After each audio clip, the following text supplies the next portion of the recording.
بسم اللہ الرحمن الرحیم۔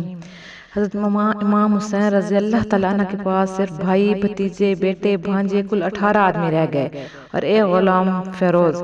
آپ نے سب سے فرمایا کہ سب یار و دوست تو شہید ہو گئے، اب میری باری ہے لڑائی کے میدان میں آنا چاہ۔ سب عزیز آپ کو لپٹ کر کہنے لگے، اے رسول صلی اللہ علیہ وسلم کے بیٹے، جب تک ہم زندہ ہیں آپ کو لڑائی کے میدان میں نہیں جانے دیں گے۔ آپ نے فرمایا، اے میرے پیارو، تم سب کا میرے سامنے شہید ہونا میرے بڑے غم کی بات ہے۔ سب سے پہلے حضرت عبداللہ بن مسلم نے آپ سے لڑنے کی اجازت چاہی۔ آپ نے فرمایا، بیٹا تمہاری والدہ کو پہلے بھی 3 صدمہ ہو چکے ہیں، دل نہیں چاہتا تو تم کو اجازت دوں۔ آخر ان کے اصرار پر اجازت دے دی۔ بس عبداللہ شیر کی طرح دشمن کی فوج میں جا گھسے اور دشمنوں کی لاشوں پر لاشیں ڈال دی اور دشمن ان کے حملوں سے گھبرا کر کہنے لگے، یہ جوان 3 دن کا بھوکا پیاسا ہے، اس کا یہ حال ہے، آخر اکیلے اتنی فوج کا مقابلہ کس طرح کرتے؟ آپ زخموں سے چور چور ہو کر شہید ہو کر جنت میں اپنے باپ حضرت مسلم اور دونوں بھائیوں سے جا ملے۔ انا للہ و انا الیہ راجعون۔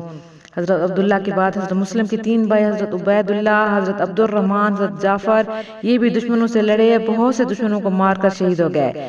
ان کے بعد حضرت امام حسین رضی اللہ تعالیٰ عنہ کے 2 بھانجے محمد بن عبداللہ بن جعفر اور بن عبداللہ بن جعفر یعنی آپ کی ہمشیرہ حضرت زینب کے بیٹوں نے اجازت چاہی۔ آپ نے فرمایا، میرے پیارو، میرا دل نہیں چاہتا کہ تم کو اجازت دوں اور میری بہن تمہارا صدمہ دیکھے اور اجازت نہ دی۔ پھر دونوں بھائی اپنے والدہ حضرت زینب کے پاس آئے اور ان سے کہنے لگے، الغرض دونوں بھائیوں نے اپنے ابن سعد کے لشکر میں کھلبلی مچا دی اور سینکڑوں ظالموں کو قتل کر کے زخموں سے خون ہو کر شربت شہادت پیا اور جنت کو سدھارے۔ انا للہ و انا الیہ راجعون۔ ان کے بعد حضرت امام حسن رضی اللہ تعالیٰ عنہ کے 4 بیٹے حضرت عبداللہ، حضرت ابوبکر، حضرت عمر، حضرت قاسم۔ سب سے پہلے حضرت عبداللہ نے آپ سے اجازت لی اور لڑائی کے میدان میں آتی دشمنوں پر ایک دم حملہ کر دیا اور ایک ہی حملے میں 82 ظالموں کو قتل کر دیا۔ ابن سعد کانپ گیا اور بختری پہلوان کو 1000 سوار دے کر بھیجا۔ اس وقت حضرت امام حسین رضی اللہ تعالیٰ عنہ بہت بے چین ہوئے اور ان کی مدد کو اپنے فیروز غلام کو بھیجا۔ فیروز نے 130 ظالموں کو تیروں سے مار کر رکھ دیا اور 20 کو تلوار سے قتل کیا۔ دشمن کی فوج میں لرزہ پڑ گیا، فیروز کو بھوک اور پیاس نے مار رکھا تھا۔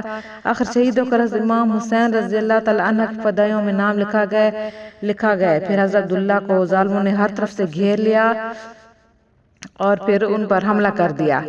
المختصر حضرت عبداللہ اور آپ کا گھوڑا 3 رات دن سے بھوکے پیاسے تھے، گھوڑا چل نہ سکا اور آپ زخموں سے چور چور ہو کر شہید ہو گئے۔ آپ کے بعد آپ کے بھائی ابو بکر، عمر بھی بہت سے ظالموں کو قتل کر کے شہید ہو گئے۔ ان کے بعد حضرت قاسم نے اجازت مانگی۔ آپ نے فرمایا، اے جان میرے دل کی اور نشانی اور میرے بھائی کی، تم ایک ایک کر کے میرے سامنے ذبح ہوتے ہو، میرا دل زخمی ہو گیا ہے، تمہیں کس دل سے اجازت دوں؟ حضرت قاسم کو اپنے والد حضرت امام حسن رضی اللہ کا فرمان یاد آ گیا اور جو تعویذ بازو پر وہ بندھوائے گئے تھے ان کو کھول کر پڑھا۔ اس میں لکھا تھا، بیٹا قاسم، جب میرے بھائی حسین کو کربلا کی مصیبت میں پھنسا دیکھو تو اس پر اپنی جان قربان کر دینا۔ انہوں نے وہ تعویذ آپ کو دکھلایا۔ آپ بھائی کو یاد کر کے بہت رویا، فرمایا، اے لخت جگر، میرے بھائی کے پاس جاؤ، میں اللہ کی رضا میں راضی ہوں۔ پھر حضرت قاسم لڑائی کے میدان میں اور ابن سعد سے کہا، اے ظالم، تجھ کو خدا کا ڈر نہیں آتا کہ تو نے ساقی کوثر صلی اللہ علیہ وسلم کے بیٹے کو اور ان کے بال بچوں کو 3 دن رات سے بھوکا اور پیاسا تڑپا رکھا ہے، کیسی گرمی ہے، ریت پک رہی ہے۔ اے ابن سعد، خوب یاد رکھو کہ ہم جنت میں سکھ پائیں گے اور تو دوزخ میں دکھ پائے گا۔ اب بھی اپنے ظلم سے باز آ جاؤ۔ اس نے کہا کہ جب تک حسین یزید کی بیعت نہ کریں گے، ان کو امام المسلمین نہ مانیں گے، نہ پانی دیا ہے اور نہ دیں گے۔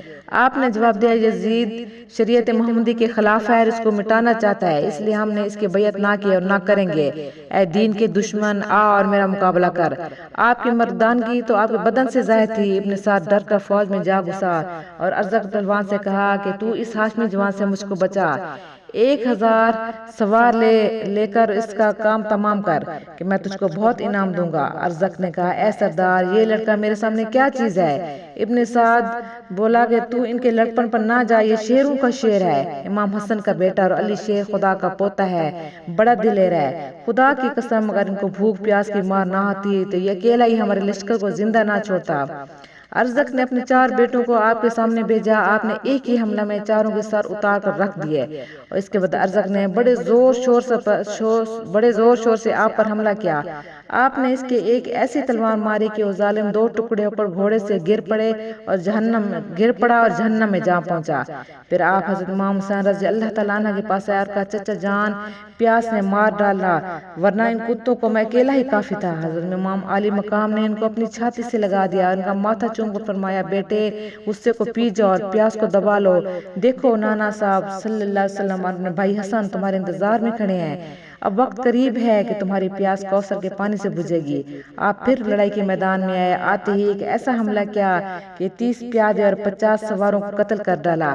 یزیدی لشکر میں ہلچل پڑ گئی اور ایک دم سے سب نے مل کر آپ پر تیر برسائے اور 27 زخم تلواروں کے کھا کر آپ زمین پر گر پڑے اور آواز دی کہ چچا جان آئیے اور میری خبر لیجئے۔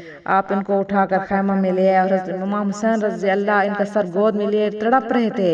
حضرت قاسم آپ کا جمال پاک دیکھتے کلمہ شریف پڑھتے ہوئے جنت الفردوس کو روانہ ہو گئے۔ انا للہ انا الیہ راجعون۔ بعض لوگوں میں مشہور ہے کہ حضرت امام حسین رضی اللہ کی بیٹی حضرت سکینہ کی شادی کربلا میں حضرت قاسم سے ہوئی، اور اس لیے بعض لوگ 7ویں محرم کو مہندی رچانے کی رسم کرتے ہیں۔